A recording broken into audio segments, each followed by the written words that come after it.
ಮಂಗಳೂರಿನ ಮೀನುಗಾರ ಮುಖಂಡರು ಆದ ಅಂತಾರಾಷ್ಟ್ರೀಯ ವೇಟ್ ಲಿಫ್ಟರ್ ಲೋಕನಾಥ್ ಬೋಳಾರ್ ಅವರು ಇತ್ತೀಚೆಗೆ ನಿಧನರಾಗಿದ್ದು, ಅವರಿಗೆ ಮಂಗಳೂರು ಯಾಂತ್ರಿಕ ಮೀನುಗಾರರ ಪ್ರಾಥಮಿಕ ಸಹಕಾರಿ ಸಂಘದಿಂದ ಶ್ರದ್ಧಾಂಜಲಿ ಹಾಗೂ ನುಡಿನಮನ ಸಲ್ಲಿಸುವ ಕಾರ್ಯಕ್ರಮವು ಬಂದರಿನ ಮತ್ಸ್ಯಗಂಧಿ ವಾಣಿಜ್ಯ ಸಂಕೀರ್ಣದಲ್ಲಿ ನಡೆಯಿತು.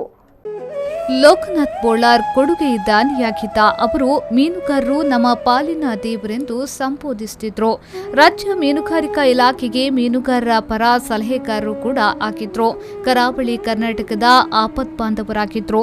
ನಿವೃತ್ತ ರೈಲ್ವೆ ಅಧಿಕಾರಿಯಾಗಿ ಲೋಕನಾಥ್ ಬೋಳಾರ್ ಅವರು ಸೇವೆಯನ್ನ ಸಲ್ಲಿಸಿದ್ರು. ಮಂಗಳೂರಿನ ಯಾಂತ್ರಿಕ ಮೀನುಗಾರರ ಸಹಕಾರಿ ಸಂಘದ ಅಧ್ಯಕ್ಷರು ಕೂಡ ಆಗಿದ್ರು. ಅವರು ಇತ್ತೀಚೆಗೆ ನಿಧನರಾಗಿದ್ದು, ಬಂದರಿನ ಮತ್ಸ್ಯಗಂಧಿ ವಾಣಿಜ್ಯ ಸಂಕೀರ್ಣದಲ್ಲಿ ಮಂಗಳೂರು ಯಾಂತ್ರಿಕ ಮೀನುಗಾರರ ಪ್ರಾಥಮಿಕ ಸಹಕಾರಿ ಸಂಘದಿಂದ ನುಡಿನಮನ ಕಾರ್ಯಕ್ರಮ ನಡೆಯಿತು. ಮೊದಲಿಗೆ ಮೌನ ಪ್ರಾರ್ಥನೆ ಸಲ್ಲಿಸಿದ ಬಳಿಕ ಗಣ್ಯರು ಲೋಕನಾಥ್ ಬೋಳಾರ್ ಅವರ ಭಾವಚಿತ್ರಕ್ಕೆ ಪುಷ್ಪನಮನ ಸಲ್ಲಿಸಿದ್ರು.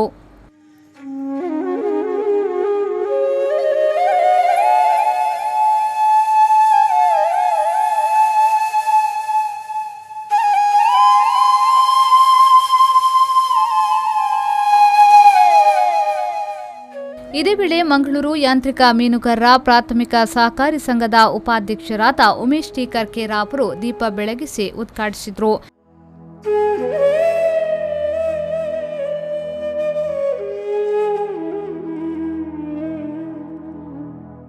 ಬಳಿಕ ಮಾತನಾಡಿದ ಅವರು, ಲೋಕನಾಥ್ ಬೋಳಾರ್ ಕೊಡುಗೆ ದಾನಿಯಾಗಿದ್ದ ಅವರು ಮೀನುಗಾರಿಕಾ ಬಂದರಿನಲ್ಲಿ ಆಳ ಸಮುದ್ರ ಮೀನುಗಾರಿಕೆಯ ಮೀನು ಮಾರಾಟ ವ್ಯವಸ್ಥೆಯನ್ನ ಸಹಕಾರಿ ಕ್ಷೇತ್ರಕ್ಕೆ ಪರಿಚಯಿಸಿದವರು. ಅವರ ಅಗಲಿಕೆ ನಮಗೆ ತುಂಬಲಾರದ ನಷ್ಟ ಎಂದು ಹೇಳಿದರು.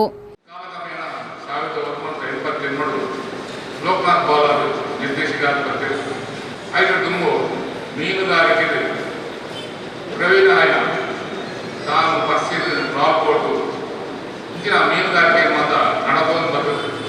ಆನೆಯನ್ನು ಕೊಟ್ಟಿನ ಓಟನು 5 ದಿನಕ್ಕೆ ಐಸ್ ಮಾಡ್ಕೊಂಡ ವ್ಯವಸ್ಥೆ ನೆನಪಲ್ಲಿ ಕಲ್ಪನೆಯ ಲೋಕನಾಥ್ ಬೋಳಾರ್ ನೇರನ ಸ್ಮರಣೆ ಅಪಾರ. ಐದರ ಒಕ್ಕ ಈ ನಿರ್ದೇಶಕರಾದ ಮುಂದೆ ಉನ್ನತ ಮಟ್ಟಗಳು ಈ ಸಂಸ್ಥೆಯ ನಂಬಿನ ಇಲ್ಲದಕ್ಕೆ ಒಂದು ಆಯ್ತಾ ನಿರ್ದೇಶಕರನ್ನು ಸಾಧಾರಣ 5 ವರ್ಷಕ್ಕೆ ಪ್ರಯತ್ನ 1992 ಯಾವ ನಿರ್ದೇಶಕರಾದ ಅಥವಾ ಮಾನ್ಯತೆ ನಾವು ತುಂಬ ಉದಾಹರಣೆ ಮಾಡಿದ ವಿಷಯವನ್ನು ಆಡ ಎಂದು ಕಲ್ಪಂತ ಈ ಮೀನುಗಾರಿಕೆ ದಕ್ಕೆ ನಮ್ಮ ಪತ್ತಿನ ಮೀನನ್ನು ಸರಿಯಾದ ರೇಟ್ ಸಿಕ್ಕಂದ್ರೆ ಮೀನುಗಾರರಿಗೆ ಕಂಗಾಲಾಗ್ನ ಕೊಟ್ಟರು. ಆನಂತರ ಫಿಶರೀಸ್ ಕಾಲೇಜಿನ ಡೀನ್ ಡಾಕ್ಟರ್ ಶಿವಪ್ರಕಾಶ್ ಅವರು ಮಾತನಾಡಿ, ಲೋಕನಾಥ್ ಬೋಳಾರ್ ಅವರು ಯಾಂತ್ರೀಕೃತ ಮೀನುಗಾರಿಕಾ ಕ್ಷೇತ್ರದಲ್ಲಿ ಮೊದಲಿಗರು. ತಮ್ಮ ಮೀನುಗಾರರಲ್ಲಿ ಹೆಚ್ಚಿನ ಉತ್ಸಾಹ ತುಂಬಬೇಕು ಎಂಬ ಮನೋಭಾವ ಅವರಲ್ಲಿತ್ತು. ಮೀನುಗಾರಿಕಾ ಕ್ಷೇತ್ರದಲ್ಲಿ ಅವರ ಕೊಡುಗೆ ಅಪಾರ ಎಂದು ಹೇಳಿದರು.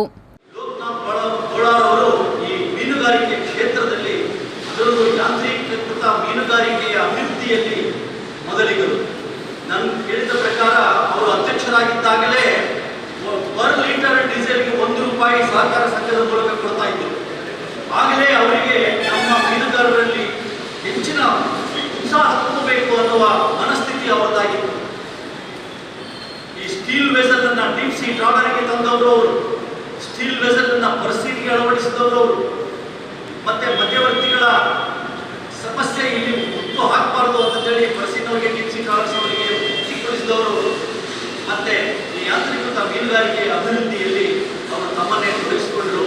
ಈಗಷ್ಟೇ ಅವರ ಮಾತುಗಳನ್ನು ಕೇಳುವಾಗ ಕೊನೆ ಕ್ಷಣದವರೆಗೂ ಈ ಸಂಘದ ಆರೋಗ್ಯದ ಕುರಿತು ಅವರು ವಿಚಾರಿಸಿಕೊಳ್ತಾ ಇದ್ದಾರೆ ಅಂದರೆ ನಿಜಕ್ಕೂ ಅವರ ಆತ್ಮ ನಮ್ಮೆಲ್ಲರ ನಡುವೆ ಇದೆ. ಇದೇ ವೇಳೆ ಭರತ್ ಉಳ್ಳಾಲ್ ಅವರು ಪ್ರಾಸ್ತಾವಿಕವಾಗಿ ಮಾತನಾಡಿದರು.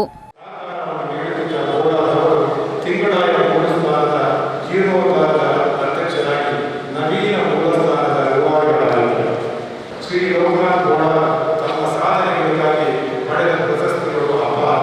ಅವುಗಳಲ್ಲಿ ಮುಖ್ಯವಾದದ್ದು 1978ರಲ್ಲಿ ಪಡೆದ ಮೈಸೂರಿನ ದಸರಾ ಪ್ರಶಸ್ತಿ ಹಾಗೂ 1980ರಲ್ಲಿ ಅವರು ಪಡೆದ ಪ್ರತಿಷ್ಠಿತ ಕರ್ನಾಟಕ ರಾಜ್ಯೋತ್ಸವ ಪ್ರಶಸ್ತಿ.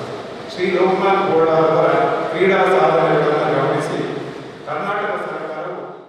ಸಂದರ್ಭ ಮೀನುಗಾರಿಕಾ ಇಲಾಖೆಯ ಉಪನಿರ್ದೇಶಕರಾದ ಪಾರ್ಶ್ವನಾಥ್, ಮಹಾಲಕ್ಷ್ಮಿ ಬ್ಯಾಂಕ್ನ ಮಾಧವ ಸುವರ್ಣ, ಟ್ರಾಲ್ ಬೋಟ್ ಮೀನುಗಾರರ ಸಂಘದ ಅಧ್ಯಕ್ಷರಾದ ನಿತಿನ್ ಕುಮಾರ್, ಪರ್ಸಿನ್ ಮೀನುಗಾರರ ಸಂಘದ ಅಧ್ಯಕ್ಷರಾದ ಶಶಿಕುಮಾರ್ ಪೆಂಗ್ರೆ, ಗಿಲ್ನೆಟ್ ಮೀನುಗಾರರ ಸಂಘದ Subhash Kanchan, Bharat petroleum corporation limited ಮಂಗಳೂರಿನ ಸಚಿನ್ ಕುಲಕರ್ಣಿ, ಅಖಿಲ ಕರ್ನಾಟಕ ಮೀನುಗಾರರ ಸಂಘದ ಉಪಾಧ್ಯಕ್ಷರಾದ ನವೀನ್ ಬಂಗೇರಾ, ಉಳ್ಳಾಲ ಮೊಗವೀರ ಸಂಘದ ಮಾಜಿ ಉಪಾಧ್ಯಕ್ಷರಾದ ಸದಾನಂದ ಬಂಗೇರಾ, ರವಿಕಾಂತ್ ಮತ್ತಿತರರು ಉಪಸ್ಥಿತರಿದ್ದರು. ಶರಸಾಲ್ಯಾನ್ V4 News 24/7 ಮಂಗಳೂರು.